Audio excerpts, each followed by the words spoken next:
Komisi 1 DPR RI dikabarkan segera mengesahkan revisi Undang-Undang Nomor 34 Tahun 2004 tentang TNI dalam waktu dekat. Dalam RUU TNI ini terdapat penambahan 2 tugas pokok bagi TNI.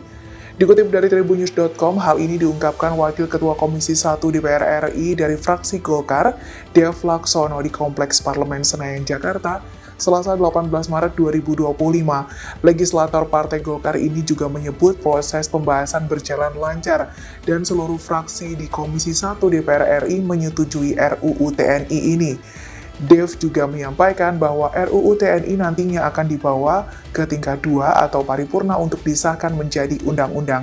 Keputusan ini diambil saat rapat kerja bersama pemerintah di ruang rapat Badan Anggaran DPR RI Selasa 18 Maret 2025. Download Tribun X sekarang, menghadirkan lokal menjadi Indonesia.